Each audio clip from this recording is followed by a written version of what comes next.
di Cibarusah anak-anak santri calon officer Hizbullah ini dilatih selama 3 bulan ya. Dan ketika pulang mereka punya tugas untuk membentuk Hizbullah di wilayah masing-masing. Sidoarjo itu akhir Agustus 45. Jadi pembentukan itu kader atau officer itu memang dilatih untuk jadi pelatih. Jadi TOT lah sebetulnya di sana itu. Ini kan ketika Indonesia merdeka 45 bulan Agustus kan kemudian situasi belum begitu belum begitu damai, belum begitu menarik karena Jepang juga masih posisi begitu kalah di Pasifik atau setelah dibom di 2 kotanya itu kan masih juga belum beres. Belanda belum segera juga datang ke sini di tentara Nicang. Nah, teman-teman Hizbullah lalu kemudian NU waktu itu melakukan apa sebelum kemudian ada puncak para kiai berkumpul di Bubutan untuk membuat resolusi jihad itu kira-kira apakah sakusu apa gitu misalnya. Karena pasti menurut saya orang-orang Hizbullah itu pasti resah, ini ngapain ini? Ini sudah merdeka nih tapi belum ada untuk jelas ya. Ini perbedaannya dari kekuatan-kekuatan yang ada ya, kekuatan militer yang ada. Kita anggap Hizbullah sebagai kekuatan militer walaupun semi militer. Ya. Ketika Jepang kalah, tentara peta yang merupakan tentara reguler Jepang dari pribumi itu dikumpulkan semua. Dikumpulkan di masing-masing batalion. Kemudian mereka dilucuti senjatanya, lalu mereka diberikan bekal dan uang, kemudian dipulangkan. Peta dilucuti oleh orang Jepangnya maksudnya? Ya, dilucuti sehingga peta itu pulang dari asrama dari yang masing-masing cuma membawa pakaian sama beras kalau nggak salah waktu dia dengan uang lah.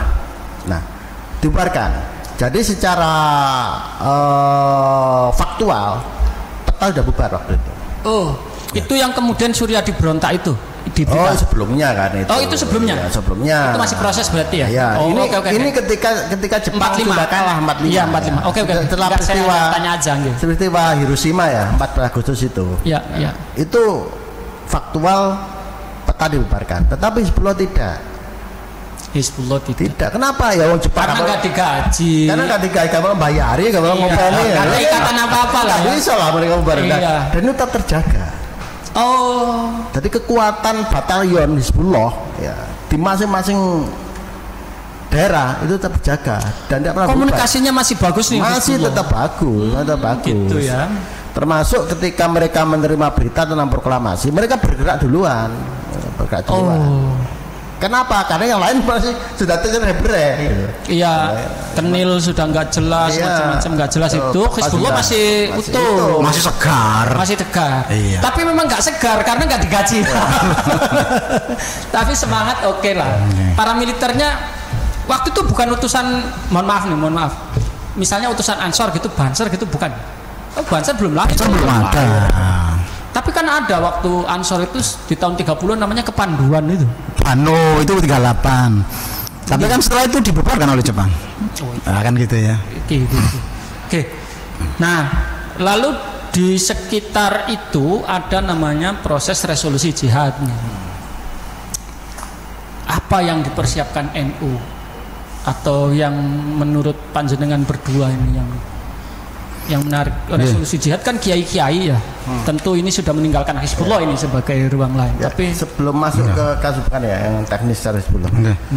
Sebenarnya sebelum keluarnya resolusi jihad itu sempat beredar surat tulisan tangan. Konon katanya itu adalah tulisan dari Mbah Hasim. Yang disebut fatwa jihad. Fatwa jihad. Tapi itu sendirian, bukan atas nama lembaga. Bukan. Kenapa kemudian Mbah Hasim mengeluarkan itu? Konon katanya Soekarno mulai khawatir. Soekarno setelah sekutu datang, datang Agustus itu ya, akhir Agustus. Dan Indonesia belum siap. Itu Soekarno khawatir. Ini tentara belum ada, musuh sudah datang. Nah, sehingga kemudian beliau berkeluh kesah pada Mbak Hasim itu, gimana Mbak ini Indonesia nasibnya kayak apa ini, kira-kira begitu. Itu by phone apa by datang langsung atau kira-kira aja? Katanya datang langsung sih. Datang langsung Pak Karno ke Tebuireng. Nah, kemudian Mbak Hasim minta waktu. Ya. Beri waktu saya untuk menjawab pertanyaan ini. Dan kemudian dijawab dengan surat yang berupa fatwa jihad itu. Fatwa jihadnya Mbah Hasim namanya ya, karena personal pribadi ya. Pernah terdokumentasi apa barang? Ada ya. Ada. Oh. Ada. Jadi sebelum resolusi jihad sudah ada fatwa jihad. Sudah. Luar biasa. Oke, monggo Pak Sempat. Terima kasih. Jadi gini, kita ngitung waktu ya. Jadi mulai pelatihan di Cibarusa itu 28 Februari 45 28 ya. Kalau pelatihannya 3 bulan, berarti kan Maret, April, Mei itu Mei akhir ya baru selesai. Kemudian Juni, Juli, Agustus. Kita lihat tadi Surabaya membentuk Hizbullah ya, Surabaya September. Ya. Sidoarjo membentuk Agustus. Artinya mereka itu begitu datang langsung bentuk di wilayah masing-masing. Langsung kerja. Ya. Terus terkait dengan resolusi jihad. Resolusi jihad itu adalah tanggal 22 Oktober gitu ya. Itu nanti disusul dengan ini tanggal 7 dan 8 November 45 ada Kongres Umat Islam di Yogyakarta. Kongres Umat Islam itu pesertanya masing-masing ormas. Saya tidak detail ya, mestinya begitulah ya, mestinya begitu ya. Iya. Okay. Kemudian itu ada hasilnya 2. Masumi yang awalnya ormas menjadi partai politik. Ya. Yang kedua mulai dikeluarkan resolusi Sabil namanya begitu. Resolusi. Nah, menanggapi resolusi Sabil ini kemudian Masumi mempersiapkan merapikan tenaga perangnya gitu ya. Jadi Hizbullah ketika di semua karesidenan karena berdiri sendiri-sendiri, strukturnya berbeda-beda. Oh, strukturnya berbeda-beda. Namanya beda-beda. Mungkin satu ketua, satu apa gitu. Coba, satu ada apa namanya? Saya tadi ngerti aja. Namanya itu beda-beda gitu ya. Ya. Misalnya begini, Sidoarjo ada ketua, ada wakil ketua, ada bagian pembelaan gitu ya. Kemudian kalau Jombang namanya komandan, namanya terus sekretaris, kemudian pelatih, perlengkapan. Namanya beda-beda. Surabaya ada ketua umum, ada ketua 1 gitu ya. Itu ketika dibentuk beliau itu belum seragam. Artinya belum seragam itu struktur aja macam-macam ya. Apalagi seragamnya. Apalagi seragam. Jadi mereka bentuk tapi sepertinya tidak ada panduan khusus sehingga beda-beda. Ya. Nah, mulai keputusan di Jogja itu 7 dan 8 November itu akhirnya diseragamkan, dikumpulkan, disatukan. Semua Hizbullah itu disatukan. Jadi misalnya per karesidenan ngitungnya itu ya. Jadi karesidenan Surabaya dijadikan divisi Sunan Ampel. Divisi itu berapa ribu ya itu ya? Sekitar 4.000-an apa berapa saya lupa ya. Oh, divisi itu di atasnya kompi ya? Dulu jauh. Batalion. Di atasnya batalion. Jadi nanti akan begini. Pertama divisi, kedua itu resimen. Dari resimen akan ke batalion, dari ke batalion ke kompi, dari kompi regu gitu ya. Itu tingkatannya kan begitu. Jadi Surabaya itu dibentuk satu divisi gitu ya. Namanya divisi itu ya. Divisi Sunan Ampel. Ya. Kemudian Karesidenan Malang, divisi Sunan Giri. Kemudian Karesidenan Kediri hanya satu resimen di bawah tingkatannya. Kemudian Besuki satu resimen. Kemudian Bojonegoro satu resimen. Kemudian Madiun satu resimen. Jadi yang satu divisi cuma 2. Jadi Surabaya sama Malang gitu ya. Kemudian ini saya lihat divisi Sunan Ampel itu ya, berarti Karesidenan Surabaya ya. Komandan divisinya adalah A. Wahib Wahab. Backgroundnya adalah Sodan Cupeta gitu ya, yang sudah jelas. Sudah selesai gitu ya. Selesai ya. Sudah dibubarkan. Ya. Jadi bagaimanapun Hizbullah itu istilahnya adiknya peta, istilahnya begitu ya. Sama-sama kadernya Jepang dan lebih dulu peta, kemudian yang melatih Hizbullah juga peta kan gitu ya, sehingga mesti kalau ada kader kemudian dikumpulkan, ada petanya di atas kan gitu. Nah, itu lebih senior ya. Ini aja menarik begini. Divisi Sunan Ampel, komandan divisinya Wahib Wahab. Kemudian kepala staf 1 Rahmat Arif. Kepala staf 2 Samiun Somadi. Anda tahu orang mana itu? Enggak tahu. Sidoarjo. Samiun Somadi ini orang Sidoarjo. Pernah jadi ketua DPR ingat saya itu sekitar tahun-tahun 60 berapa gitu. Nah, ini ya. Terus sekretaris Muhamsa. Kemudian nanti ini juga divisi ini dibagi menjadi 4 resimen. Resimen itu banyak. Saya tadi baca batalion aja. Batalion itu antara 300 sampai 1.300 ya. 300 sampai 1.300. Itu namanya batalion. Di atas lagi itu namanya resimen. Jadi resimen itu sekian batalion itu. Saya lupa angkanya berapa resimen itu ya. Resimen 1 di Mojokerto, komandannya adalah Mansur Solihi. Resimen 2 di Sidoarjo. Ini komandannya Samiun Somadi. Sidoarjo komandan. Nah, ketika Gus Dodi tadi menyebut karena NU gak punya kantor, saya kan agak tersinggung gitu ya. Oh gitu ya. Betapapun ya. Enggak. Oh, enggak. Jadi NU itu sejak dulu di Sidoarjo sudah punya kantor. Tempatnya di Kutuk. Belum, Kutuk itu tahun 64 apa 66 begitu loh. Kalau Kutuk itu. Yang lama itu di Jalan Mojopahit.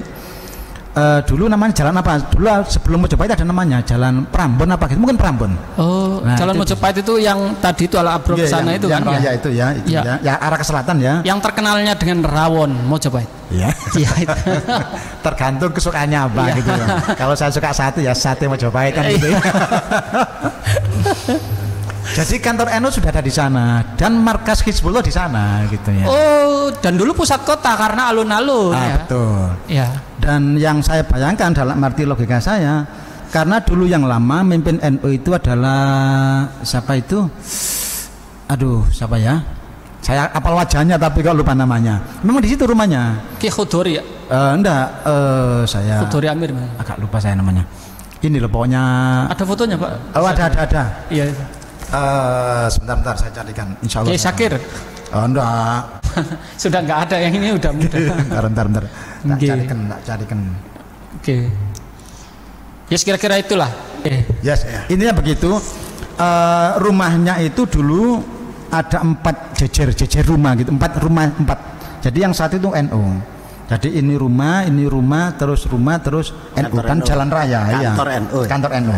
Nah, Hizbullah makasan di situ. Nah, makanya rada tersinggung saya nek kantor NU jangan duwe NU iket biyen Sidoarjo iki sugih. Dari dulu NU Sidoarjo sugih. Iya. Dengarkan ya. Nah, itu ya.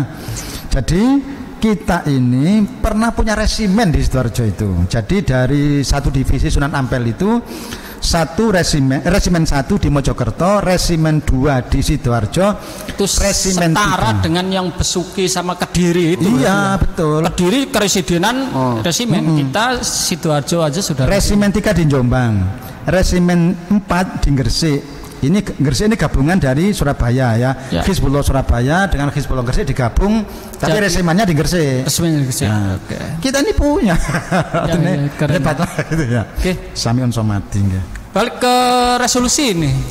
Enggak, karena kita menjelang resolusi jihad memperingati maksud saya dan sudah menjadi hari nasional soalnya. Ini ada kaitannya sebenarnya dengan apa? Dengan kenapa kemudian DKRD dan Surabaya itu satu divisi Sunan Ampel, kemudian di Malang itu ada kaitannya dengan resolusi jihad. Oh gitu ya. Gitu loh. Jadi apa gini, kira-kira yang menjadi resolusi jihad itu sebagai respon NU terhadap memanasnya suhu politik di Surabaya. Ya. Kenapa? Karena orang-orang Belanda sudah mulai mentengkelek loh. Setelah mereka dompleng sekutu. Ya, mereka udah mulai menduduki kembali kantor-kantor, kemudian hotel-hotel dan semacamnya itu. Nah, ini yang kemudian terjadi clash kelas kecil-kecilan lah. Antara orang-orang Indonesia yang sudah merdeka dan jiwanya merdeka dengan mereka yang menganggap kita masih sebagai bagian dari kerajaan Belanda. Clash, sering terjadi tawuran dan semacamnya gitulah. Di bulan-bulan itu sering terjadi. Ya, sudah mulai terjadi. Nah, dan ini semakin hari semakin memuncak. Nah, makanya kemudian apalagi pas keluar ultimatum itu ya. Itu kan itu masih jauh. Masih jauh itu kan November itu ya. November. Nah, di Oktober itu. Di Oktober itu. Ya. Nah, atas situasi itulah kemudian NU menganggap bahwa ini perlu ini disatukan kekuatan ini karena sudah genting, perang tinggal nunggu hari lah kira-kira. Iya. Karena sering terjadi clash itu. Indonesia ada punya pegang senjata.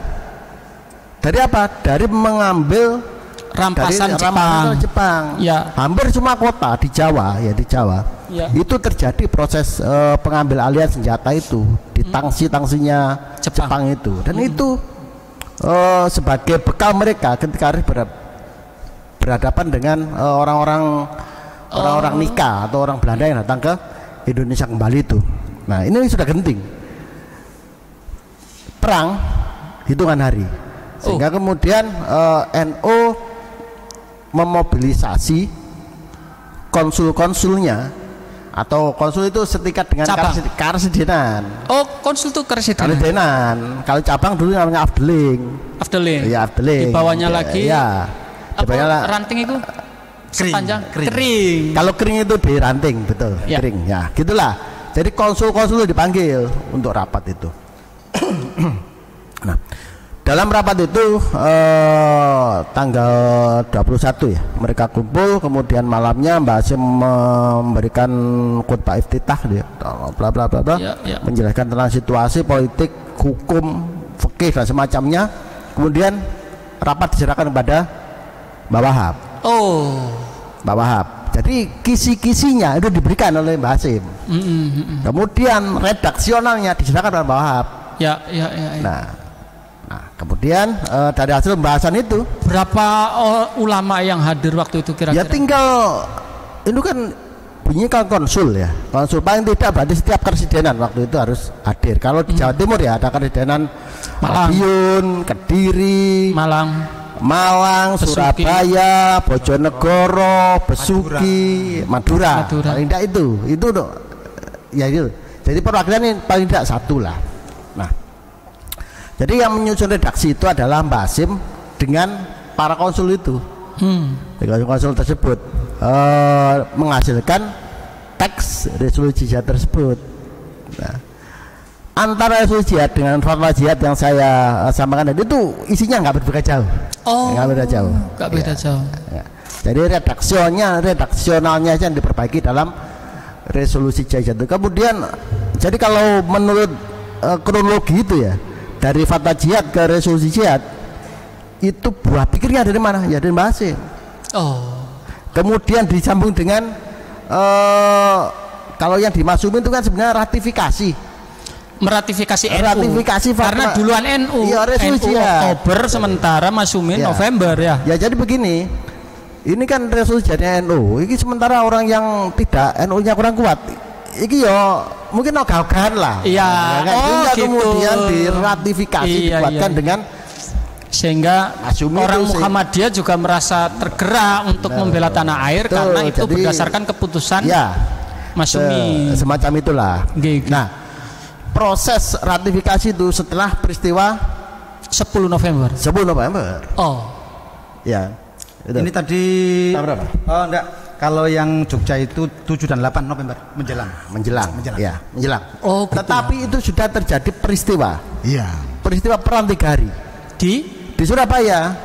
Clash di Hotel Yamato itu. Hotel yang pengerekan bendera yang nyobek warna biru itu. Tidak lama setelah resolusi jihad itu muncul, meletus perang 3 hari itu. Iya. Tanggal 28 Oktober. Itu sebenarnya sudah selesai itu. Sudah selesai. Kenapa? Karena posisinya suku sudah terkepung. Dan mobilisasi pertama itu dilakukan pada waktu itu. Nah, kemudian muncullah kenapa kemudian sampai satu divisi di sini di Surabaya, kerja di Surabaya, satu divisi mana? Karena dua wilayah itu yang secara fikih itu tercakup dari dari fatwa Musafatul Qasri itu, iya, jarak itu, iya, di iya, dua iya. itu, sehingga kemudian Mas Yumi ya, NU lah, karena di kini kan NU yang paling kuat, itu akan mobilisasi. Ada upaya mobilisasi tersurat apa tidak kira-kira mobilisasi? Konsul sana kirim dong orang ke Surabaya untuk. Oh, kalau itu ya tidak tersurat mungkin. Tidak tersurat. Tetapi faktanya itu yang terjadi. Ya. Mobilisasi. Sehingga waktu kemudian, itu kira-kira misalnya Pak Yohan yang sejarawan Mojokerto ngirim berapa lah kira-kira? Enggak ya, ada begitu. Mojokerto itu di setiap kecamatan itu membentuk batalion, paling tidak 1.000 atau 500 lah, kita ambil garis tengah. Dan itu berangkat semua ke Surabaya. Diseleksi yang tetapi berangkat. Yang daftar itu dan rata-rata angkanya 500, kita ambil angka moderatif ya 500. Oh. 500 kali mengalihkan aja berapa sih? 18 kali 500. Sudah berapa? Ribuan ya. Nah, terkait dengan berangkatnya itu ada yang menseleksi. Ada menseleksi, umpamanya anak yang belum cukup umur itu tidak berangkat. Kamu anak yang terlalu pendek bentuk tubuhnya itu saya pernah wawancarai seorang yang gagal berangkat. Oh, ada di Mojokerto. Namanya Muhaimin. Dia pernah bilang sama saya, aku biyen kate melok perang Surabaya. Kumpul nang alun-alun kate bunga trek dilarang kalau Yai Munasir. Oh, yang ya, karena dia memang posturnya pendek. Muhaimin itu pendek. Ya, yang Mojokerto ya. Ya, sehingga dia dan mungkin kasus-kasus semacam itu tidak terjadi. Tetapi yang perlu dicatat adalah bahwa resolusi jihad itu bisa membangkitkan bahkan anak yang masih usianya belum cukup umur. Orang yang mungkin cara postur ya pendek. Dan resolusi jihad itu cukup viral barangkali waktu itu. Oh ya, bukan cuma viral ini ya. Ya gitu kan, sehingga efeknya kan orang pengen berangkat karena sudah mendengar ya, gitu. Kalau viral kan tidak menggerakkan, hanya diketahui kan ya. Ya, ya. Dibaca, tapi ini sudah menggerakkan ini. Ya, menggerak, ya. Mampu memobilisir masyarakat untuk bisa ikut berjuang tersebut, walaupun kemudian mereka harus didatangi juga. Kenapa? Karena mereka berbekal semangat sih. Semangat. Jadi mereka nggak takut mati memang. Jadi seleksi itu nggak bawa senjata, nggak apa-apa, berangkat. Nggak bawa senjata. Justru ketika di Surabaya itu mereka diberi senjata. Oleh siapa? Oleh PRI. Iya, Pemuda Rakyat Indonesia itu yang kemudian menjadi pesindo itu ya. Iya. Ya kenapa? Karena hampir semua senjata yang di Don Bosco yang di gudang yang di Jepang itu diambil sama PSI yang ambil. PSI selain dibagikan kepada yang lainnya, cuma PSI waktu yang paling banyak. Ya, enggak kalau mungkin satu orang bisa bapak 10 sehingga yang lain diberikan gitulah, dikasih senjata. Untuk Mojokerto itu berangkatnya nyaris tanpa senjata, tapi pulang sudah 1:3. Artinya satu orang itu bisa bawa 3 senjata. Satu senjata bisa dipakai untuk 3 orang. 3 orang gantian ya. Iya, gantian. Jadi kalau gitu. Nembak Belanda itu kamu duluan deh. Nggak kena. Ya, jadi itu. Justru mungkin kasusnya Surabaya kayaknya Jarjo mungkin juga nggak jauh-jauh amat lah kira-kira. Iya. Ada cerita buat Sidoarjo terkait ini. Kayak menarik gitu 10 November habis resolusi itu kayak kata-kata apa gitu sehingga orang. Sebelumnya. Jadi peristiwa 28 dulu, perang 3 hari itu udah selesai. Sehingga nama suku itu mereka udah nggak bisa meminta bantuan lain karena bantuan terdekat itu dari Singapura. Sementara Singapura untuk sampai ke Surabaya yang melakukan evakuasi dan semacamnya itu butuh waktu 1 hari lebih. Nah ini sudah terpung bendera putih itu.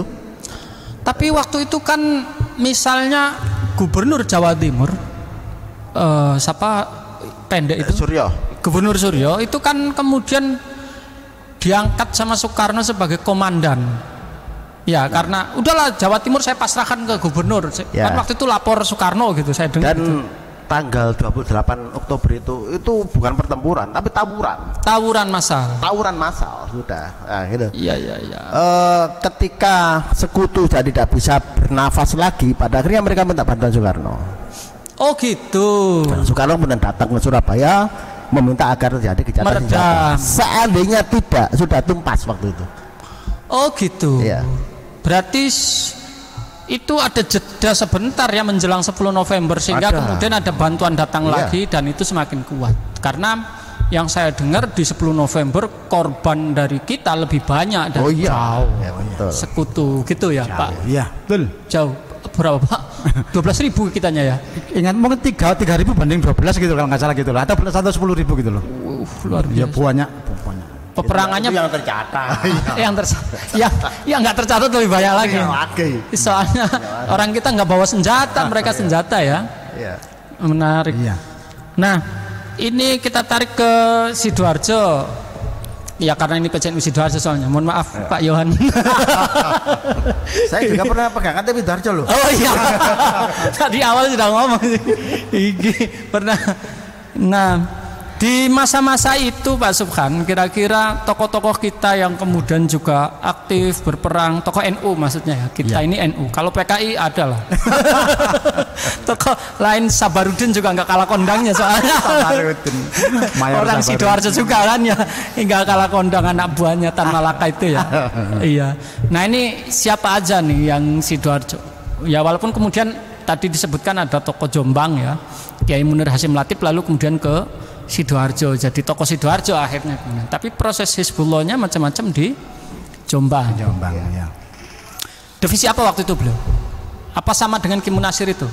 Sama divisinya Sunan Ampel. Sama Sunan Ampel ya. Ini namanya resimen gitu. Oh ya. Resimennya yang beda. Kita ini resimen 2 ya. Kalau Jombang itu resimen 3 gitu ya. Mojokerto resimen 1. Yang Condromowo itu yang siapa? Nanti terus rangkaiannya kan terus ganti-ganti gitu, nama itu ganti-ganti. Oh. Jadi jumlahnya ganti-ganti. Jadi kan begini, awal datang masing-masing kabupaten tingkat 2 bikin Hizbullah gitu ya. Awalnya begitu. Kemudian dijadikan satu namanya divisi gitu ya. Dari divisi itu masing-masing kabupaten punya resimen gitu ya.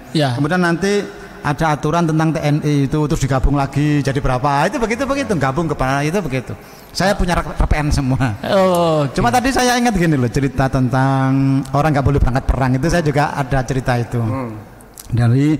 Jadi Hasyim Latif itu ketika mau ke Surabaya berangkat dari Perning Mojokerto lagi ternyata ya. Tapi yang itu yang saya terima. Jadi ketika banyak yang mau ikut perang diseleksi kemudian tidak boleh, banyak yang nangis gitu ya. Banyak yang nangis gitu. Enggak ikut perang tuh nangis. Malah nangis banyak. Kepingin ikut. Sampai patah hati. Nah, tapi begini memang.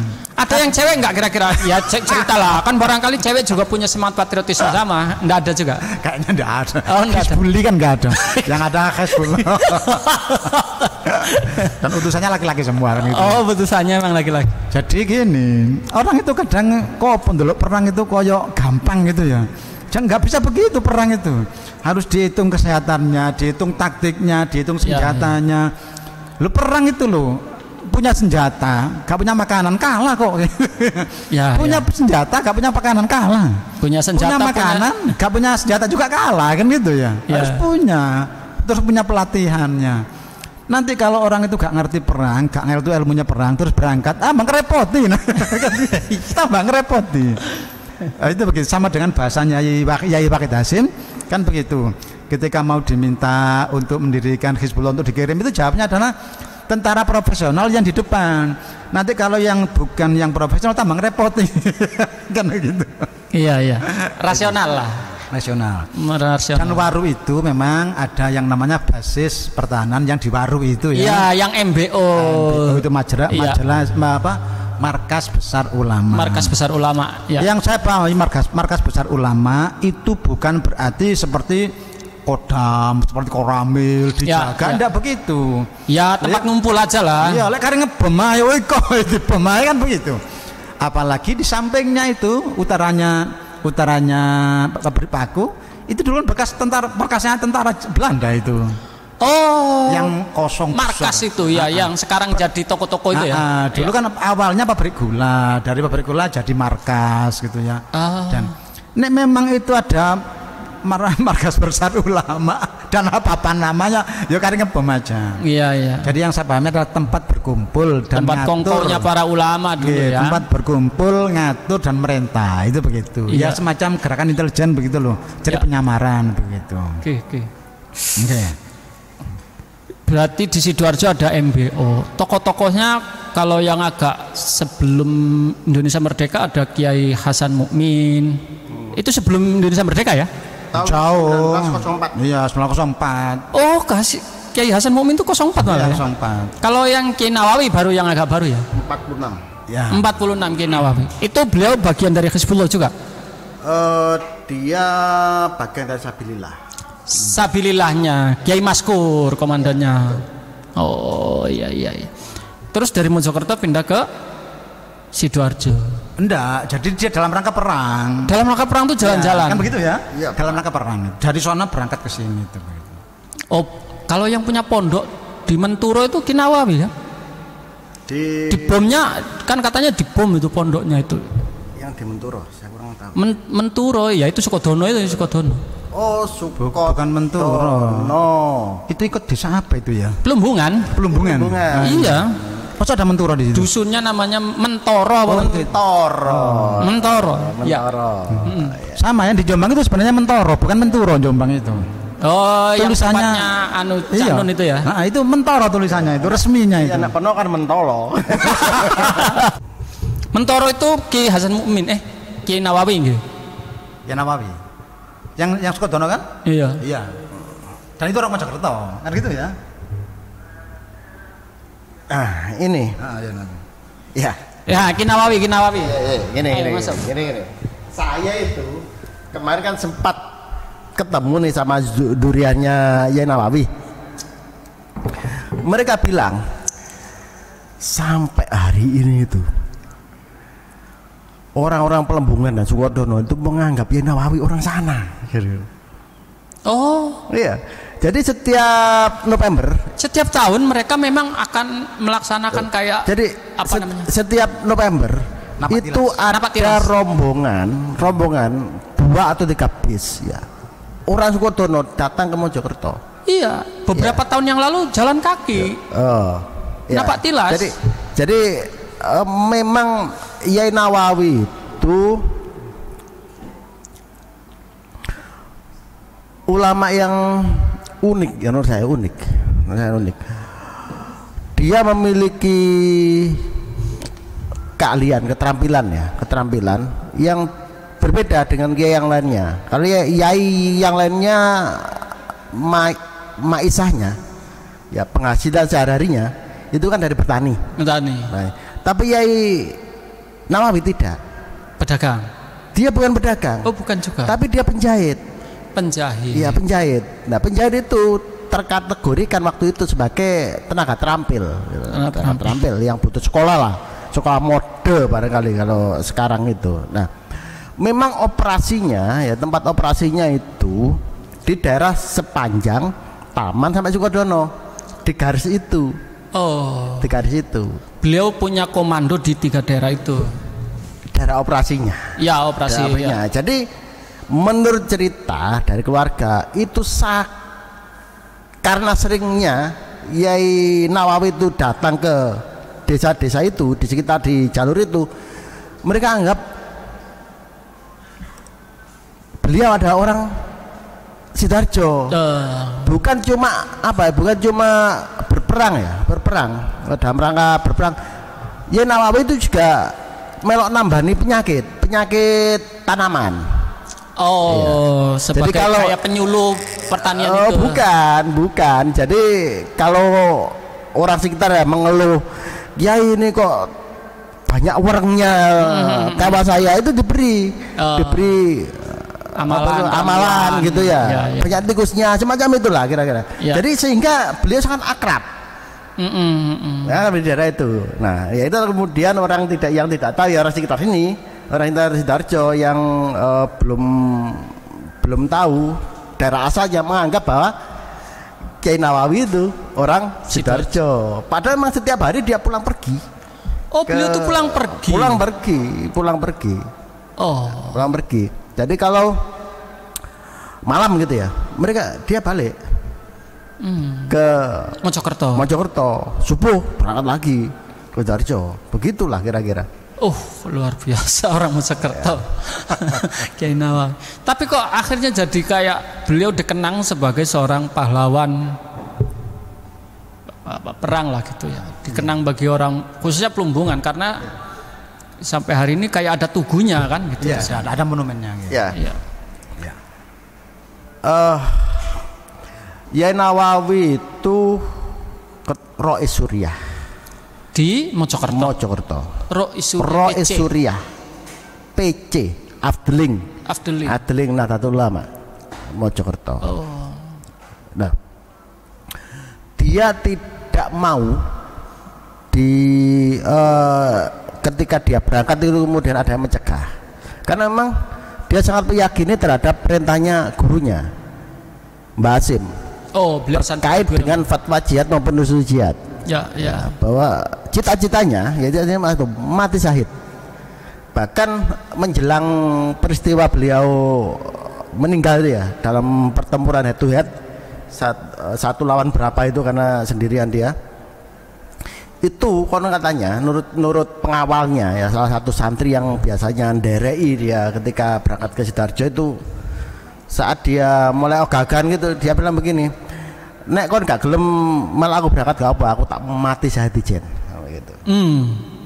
Tak tinggal kon mati syahid ya, gitu loh. Jadi mati syahid itu bagi orang muslim itu kan menjadi cita-cita tinggi kan ya. Termasuk cita-citanya Yai Nawawi itu, sehingga kalau kemudian ada santrinya rodo beler gitu ya, buka pegelen bopong, dia sudah tak tinggal kon ya, gitulah kira-kira. Jadi mati syahid sehingga itu waktu sudah kondisi terkepung ya, itu sudah diminta beliau untuk mundur, tapi nggak mau.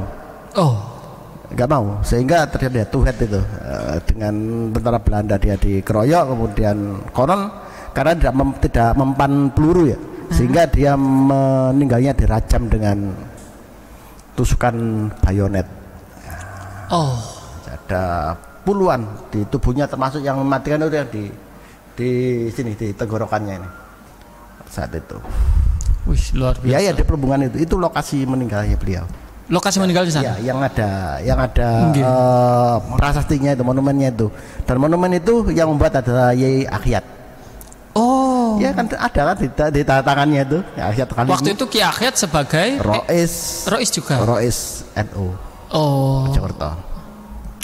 Luar biasa ya. Medan perang memang. Ya, medan perang.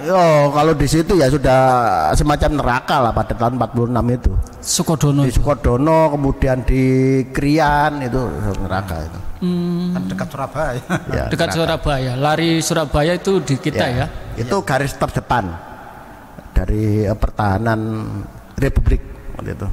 Di Sukodono. Kira-kira kalau persentase nih, kira-kira aja di perang 10 November santri itu berapa, lalu yang lainnya berapa kira-kira?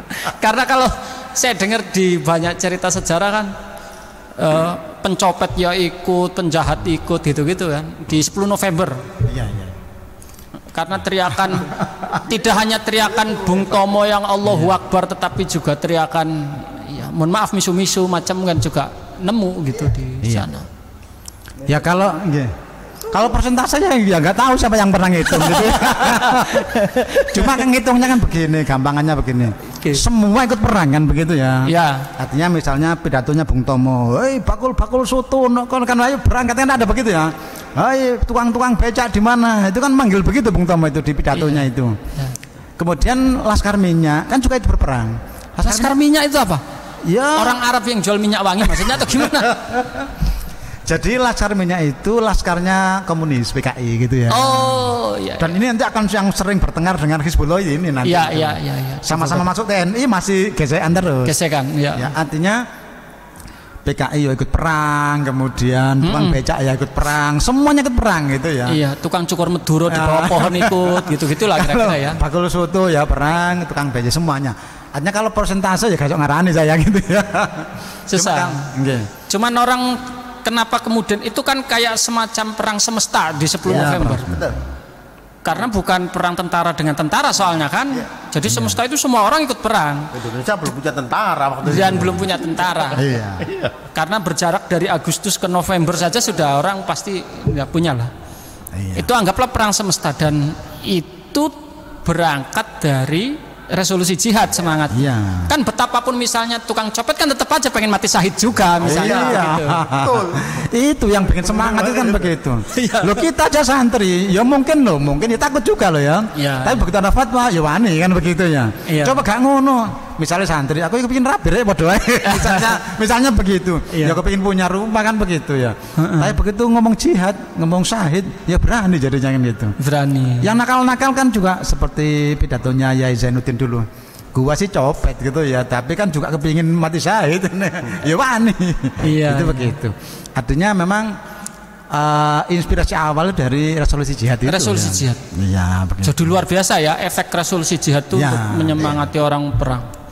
Jadi itu tidak bisa dipungkiri ada hubungan kuat antara resolusi jihad dengan 10 November. Itu ya. Luar biasa. Kalau saya sih malah begini ya, seandainya itu bukan di Surabaya ya peristiwanya, di Bandung atau di mana, mungkin dia tidak sedahsyat ini. Tidak sedahsyat. Ya, karena kulturnya kan sudah jelas. Kulturnya beda. Misalnya jelas, akidahnya sudah jelas, gitu. Iya. Sehingga semangatnya juga jelas juga kan, gitu. Iya betul. Dan pasukan Inggris sendiri kan juga banyak yang belot, dalam arti ada siapa itu? Gurkha. Gara-gara pada Islam ya kan gitu ya. Iya. Oh itu Gurkha Nika waktu itu ya, atas nama Nika. Bagian dari Nika kan gitu ya. Bagian dari sekutu. Iya. Inggris sih. Inggris ya. Bawaan Inggris ya. Dia itu kan dari India yang sekarang dari Pakistan kan gitu ya. Anu Jenderal Diaur Rahman. Diaul Haq. Jangan bid'ah lo ya. Diaur Rahman. Diaul Haq. Iya, istrinya namanya Khalidah Zia. Jadi anaknya siapa namanya? Enggak tahu saya.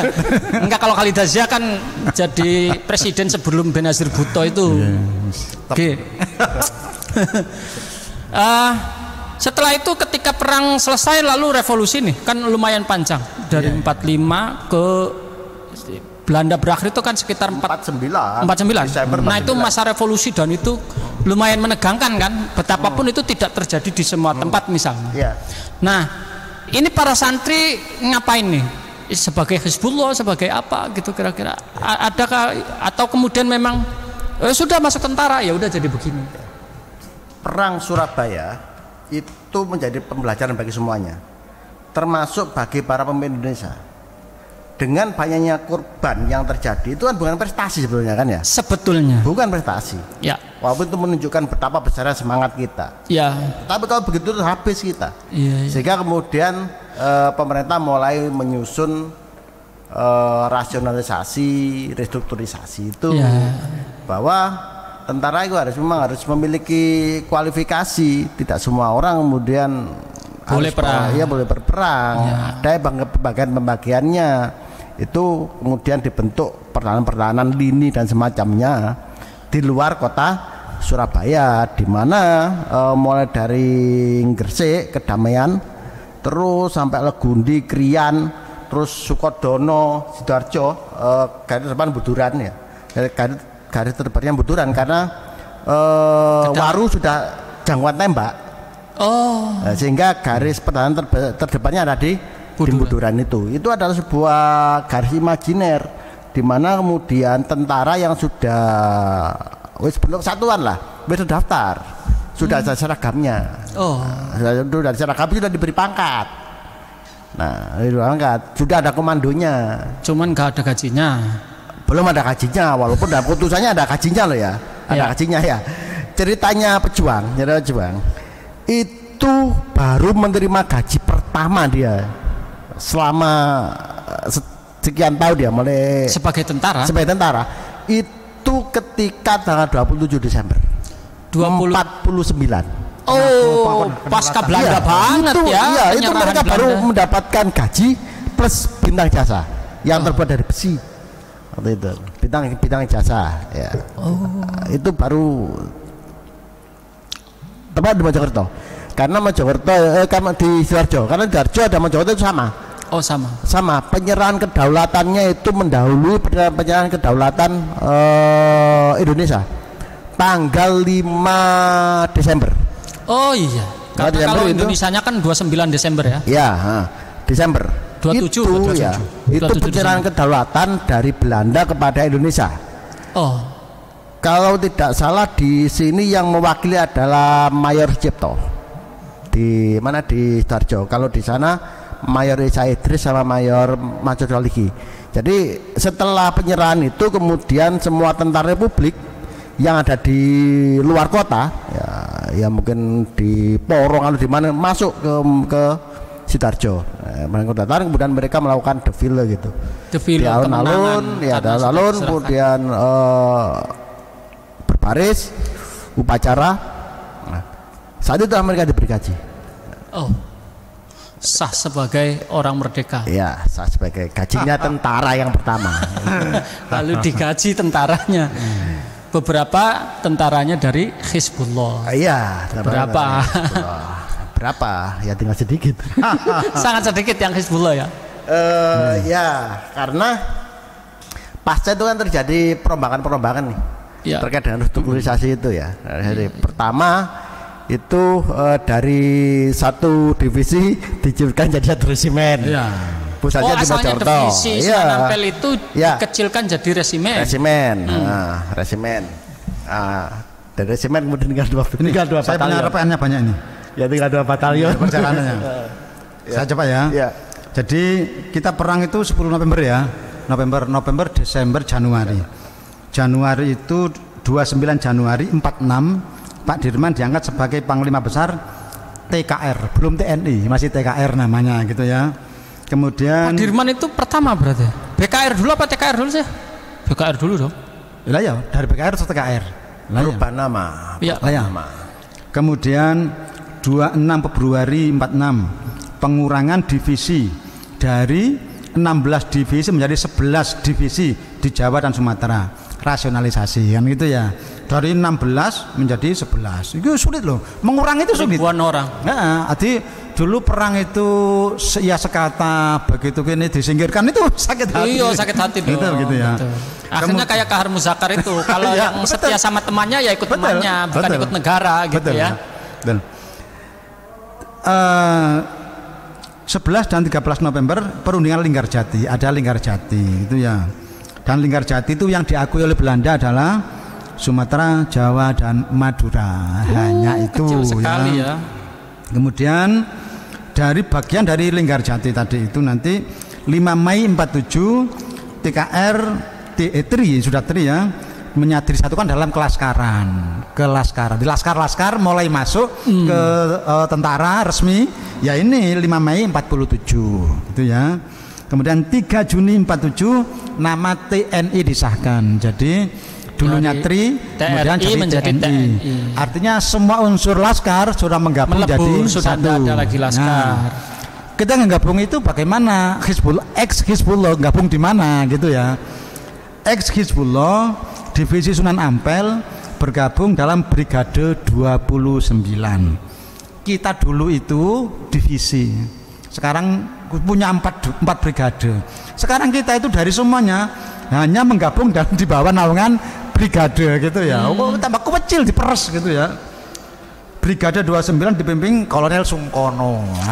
Majen 29 itu pemimpinnya Kol Dahlan. Kalau yang divisi Brawijaya, iya, yang di Kediri itu ya. Yang Kediri Dahlan ya. Dahlan. Oh iya. Dari PKI. Iya, PKI betul ya. Oh, Dahlan itu PKI. Kita masuk menjadi resimen 293. itu nanti kita akan sering bertengkar dengan resimen 292 yang mantan PKI dan 294 betul. ya itu yang PKI. Jadi kita 293 itu jadi sama-sama tentara akan gesekan terus itu karena beda paham gitu ya. Madiun ya 29 Kediri ingat saya, kayaknya Kediri, saya agak lupa wilayahnya ya. Dari mana Kediri? Namanya Kediri. Wilayah Kediri ingat saya, Dahlan itu di Kediri ingat saya gitu. Jadi saya baca begini, Komandan Resimen 293, Komandan Letkol Wahib Wahab sudah pakai pangkat ya. Kepala stafnya Letkol Mansur Solihi Mojokerto. Komandan Batalion 31 Mayor Sakdullah Jombang. Komandan Batalion 32 Mayor Abdul Majid Asmara ini Gresik. Komandan Batalion 3 Mayor Samiun Somadi Sidoarjo. Itu komandan batalion. Itu orang NU semua batalion. Oh iya. Ya TNI yang NU itu maksudnya. Ya, betul. Tidak menyebut NU, nyebutnya Hizbullah. Oke lah Hizbullah. Ya. Ya oke ya betul Hizbullah. Tidak nyebutnya itu begitu. Artinya itu jadi satu dalam satu batalion tuh. Ya betul. Hizbullah semua. Kemudian Batalion 32 ini operasinya di Surabaya dan sekitar Gresik. Batalion 31 dan 33 di Curamalang dan Kesamben daerah Jombang. Nah itu begitu. Kemudian nanti ada agresi Belanda yang pertama. Amir Syarifuddin mulai berulang kan begitu ya. Dan terus PKI kemudian proklamasi kan gitu. Terus rangkanya panjang. Ada DITI, soalnya Hizbullah juga banyak yang jadi DITI soalnya. Itu masa yang tidak boleh dilupakan betapapun kelam. DITI kan 49 mulainya kan gitu ya. 49 mulainya itu. Iya, tapi kan berangkatnya dari Hizbullah rata-rata. Iya, rata-rata Hizbullah. Ya termasuk si Kartosuwiryo kan. Iya. Nah, begitu ya. Ada kisah menarik sebenarnya terkait dengan bergabungnya divisi Sunan Ampel ya. Divisi Ampel atau resimen Sunan Ampel kemudian ke batalion ke resimen 29 itu. Instruksi yang dikeluarkan oleh markas tertinggi MT dulu namanya MT Hizbullah di Jogja, instruksinya adalah yang ditangani oleh Letjen Muhammad itu kepala stafnya Hizbullah di markas tertinggi di Jogja. Itu instruksinya semua laskar Hizbullah gabungnya ke TNI. Ada instruksi resmi Hizbullah bukan gabung ke DI divisi bukan ke resimen yang isinya kelaskaran. Kelaskaran. Jadi resmi harus batalion yang 29 itu isinya kelaskaran. Harusnya Hizbullah Kardian Surabaya itu masuknya ke divisinya kalau nggak salah itu yang dipimpin oleh apa ya di Surabaya itu Narutama atau itu ya jadi itu harusnya masuknya ke Sungkono menjadi bagian dari Sungkono tetapi dia milik ke Dahlan. Itu sempat dimarahi itu kepala stafnya ya Pak Mansur Solihi itu dia dipanggil tapi yang disuruh datang ya Munasir. Mulai dikirim ke sana menjelaskan kenapa secara geopolitis kenapa kemudian dia memilih bergabung ke 29 ya. Nah penjelasan yang menarik adalah kalau Hizbullah Kardian Surabaya atau Sunan Ampel gabung ke TNI tidak dapat apa-apa, tidak dapat bagian senjata itulah, dan mungkin akan dianaktirikan. Ya. Bergeningnya kurang. Tetapi kalau gabung ke 29 maka senjata dicukupi. Sebab saat itu yang berkuasa adalah PSI, adalah SI. Partai Sosialis Indonesia, PSI. Amir Syarifuddin. Sultan Syahrir. Amir Syarifuddin PSI. Amir Syarifuddin iya PSI itu. Nah, ya tapi lebih Sultan Syahrir gitu. Iya, tapi kan lebih condongnya ke PKI kan gitu gitu loh. Dan akhirnya dia ada ngambil ke PKI. Nah, saat itu ada sebuah biro khusus yang dipimpin yang dibentuk oleh Amir Syarifuddin. Untuk apa? Untuk melakukan indoktrinasi terhadap laskar. dan memberikan bantuan keuangan dan senjata. Dan itu betul pada akhirnya dapat golongannya Kiai Munasir itu dapat dari situ. Walaupun tapi ya itu konsekuensinya ada gesekan dulu. Kenapa? Dulu, karena saya ideologi sulit gitu loh. Ya. Sulit, tetapi itu dilakukan untuk apa? Untuk senjata gitu loh. Luar biasa. Jadi itu satu-satunya loh. Satu-satunya kesatuan kelaskaran yang gabungnya bukan ke TNI. Bukan ke TNI.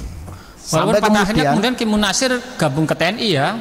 Loh, itu kemudian kan dari sebenarnya itu terindikasi ikut dalam gerakan 48. Madiun sehingga dibubarkan. Iya. Nah, dari dibubarkan kemudian masuk ke TNI karena dia tidak terlibat kan? Ya, betul. Gitulah. Jadi taktik itu yang kemudian diambil oleh Hizbullah Kardian Surabaya. Luar biasa ya. Pasukan kira-kira. Dinamikanya luar biasa ya. Demi bacaannya itu sampai segitu detailnya gitu loh. Jadi pernah satu ruangan lah ya. Artinya satu resimen dengan teman-teman PKI ya. Hizbullah itu. Iya, jadi komandan 29 itu M Dahlan ya. Namanya Dahlan tapi PKI. Musuh anaknya Kiai juga PKI. Di itu juga santri. Itu bapaknya tadi. Iya. Mas Yumi juga PKI. Semuanya lah gitu ya. Kartosuwiryo pamannya PKI, jadi DI ya. Mas Marco itu kan pamannya si Kartosuwiryo. Oh gitu ya. Iya. Blora kan, asal Blora. Oke.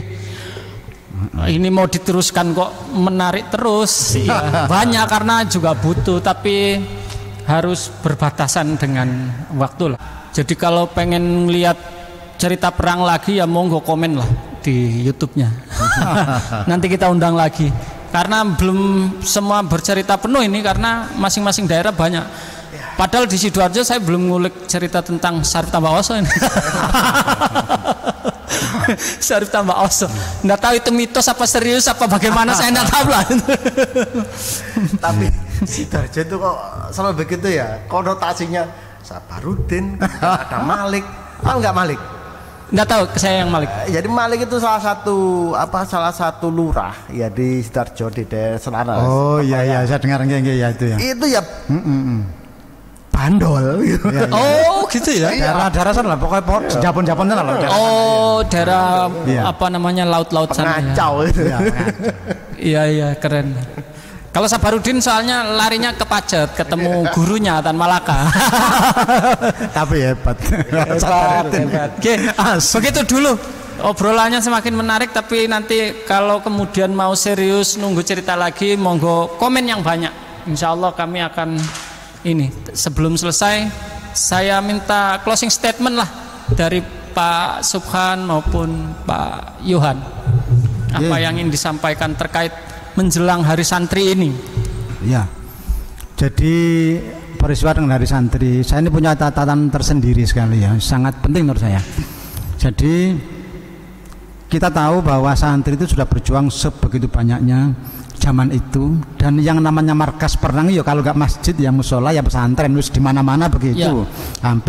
Hampir semuanya lah begitu ya. Pesantren itu semuanya mengungsi. Jadi ya penampungan ya markas ya semuanya gitu ya. Itu tahun 45. Tapi kenapa Hari Santri baru ada 2015? Lu kok bisa begitu? Apa nggak diakoni gitu? Ya. Selama ini nggak pernah diakui memang gitu ya. Jadi saya melihat ada dua garis besar. Yang pertama memang sengaja tidak diakui gitu ya, sengaja tidak diakui. Ya namanya masing-masing kelompok kan menonjolkan dirinya sendiri gitu ya. Sehingga tidak diakui yang berjuangnya waku itu awakmu. Dan di masa lalu yang paling kuat tentara soalnya Pak. Itu.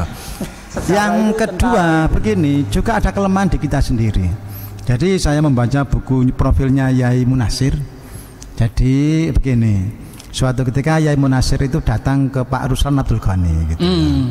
Kemudian sudah jadi Perdana Menteri apa belum? Ya sudah orang penting lah pokoknya. Ada kan gini, Ruslan itu adalah ikon pertempuran Surabaya kan gitu kan, ikon gitu ya. Tapi dia gak pernah ngakui ada resolusi jihad gitu ya.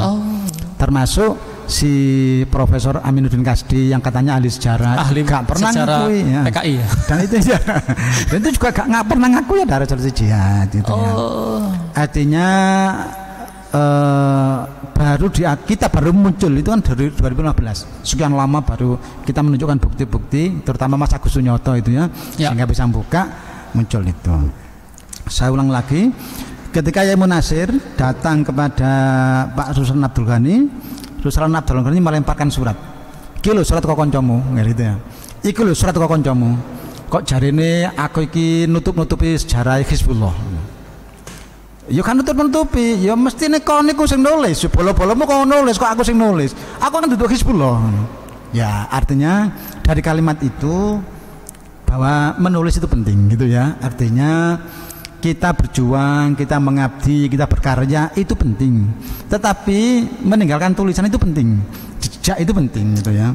Ya. Sama dengan gini, sekarang saya ini sedang menulis profilnya Yai Hasyim Latif, anggota Hizbullah, anggota TNI gitu ya. Itu semua cerita itu orang hebat, semuanya cerita orang hebat. Tapi begitu saya tanya ceritanya sepotong gitu ya. Hampir gak bisa menemukan sosoknya begitu. Tapi begitu saya disodori majalah Aula edisi Januari tahun 86. Di situ ada profil beliau. Artinya yang nulis sudah meninggal, yang nulis 2 orang, Mas Solihin Hidayat orang Sidoarjo, Mas Ghazi Dizid orang Jombang. Kemudian Yai Hasyim Latif orang Jombang yang di Sidoarjo kan gitu ya. Mas Ghazi juga orang Jombang yang di Sidoarjo. Oh iya, jadi artinya yang menulis dan yang ditulis sudah meninggal semua. Tetapi karena ada tulisan yang ditinggalkan sehingga kita menjadi tahu. Ya. Tapi kalau tidak ada tulisan kita menjadi tidak tahu. Tidak tahu. Artinya bahwa selain berkarya juga harus ada tinggalan literasi, bahasa sekarang itu literasi. Oke, terima kasih itu aja. Terima kasih. Monggo Pak Yohan closing statementnya untuk kita yang santri mungkin bagi para kiai ya yang telah melakukan itu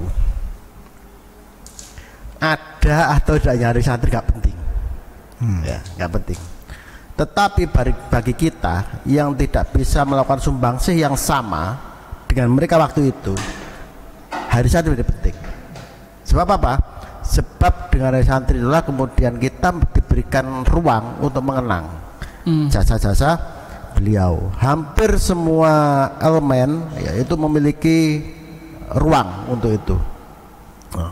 Dan alhamdulillah pada akhirnya santri pun memiliki ruang yang sama untuk mengenang, melakukan upacara peringatan dan semacamnya dengan lahirnya hari santri itu. Maka bagaimana solusinya?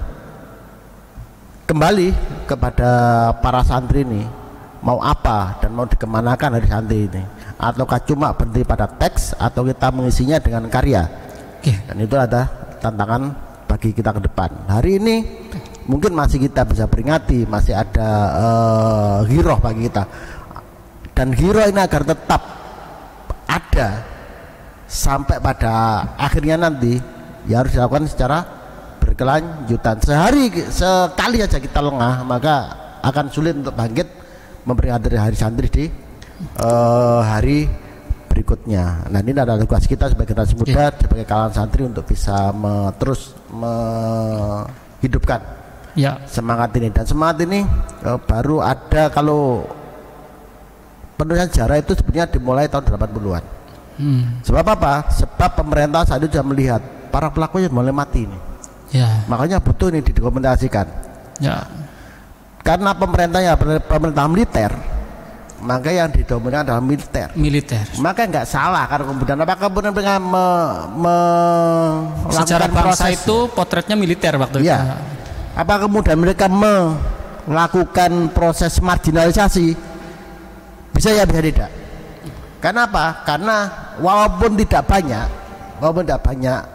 nama Hizbullah juga tetap muncul di buku tersebut. Tinggal kemudian kita menebali, melakukan penebalan terhadap tulisan itu sehingga bisa terbaca secara utuh. Dan alhamdulillah Cak Zulfikar sudah melakukannya, dan semoga Cak Zulfikar panjang umur bisa berkarya dan saya diberi bukunya. Terima kasih ada 2 closing menarik, 1 tulis idza tadayantum bidainin faktubuha. literasi sekarang literasi yang beliau sampaikan agar kemudian menguatkan kembali, dan bagaimana santri tidak hanya berhenti sebagai momentum hari, tetapi juga menjadi karya-karya yang baik sebagai seorang santri yang itu bisa mengisi agenda bangsa ke depan. Oke, saya pikir begitu para netizen. Terima kasih atas 2 orang narasumber kita yang keren, dan insya Allah di Sidoarjo yang model kayak Cak Subhan ya cuman Pak Subhan. Di Mojokerto yang kayak Pak Yohan ya hanya Pak Yohan. Yang sangat serius maksudnya nulis-nulis gitu. Yang lainnya menurut saya nggak serius. Makanya saya mikir beliau harus diundang, dan ke depan mudah-mudahan bisa diundang kembali agar kemudian memberikan wawasan bagi generasi berikutnya tentang perjuangan kita. Ini salah satu hasil karyanya Pak Subhan ini untuk NU Sidoarjo. Mojokerto belum? Mojokerto belum. Ya, menunggu diobrak-obrak. Oke. Nah, ini kalau mau tahu walaupun masih part kecil mungkin nanti kedepannya bisa lebih luas lagi, dan monggo generasi muda untuk menuliskan tentang sejarah NU Sidoarjo yang lebih baik. Narasumber dikasih hadiah buku. Narasumber? Iya. Oke. Iyalah. Ya beliau yang ngasih lah karena beliau yang nulis. Dari kami tim NU Delta Media mengucapkan terima kasih keduanya, dan mohon maaf apabila ada sesuatu yang kurang. Dan bagi netizen sekali lagi subscribe, like, komen biar channel kita menjadi lebih baik lagi. Terima kasih. Wallahul muwaffiq ila aqwamit thoriq. Wassalamualaikum warahmatullahi wabarakatuh. Waalaikumsalam warahmatullahi wabarakatuh.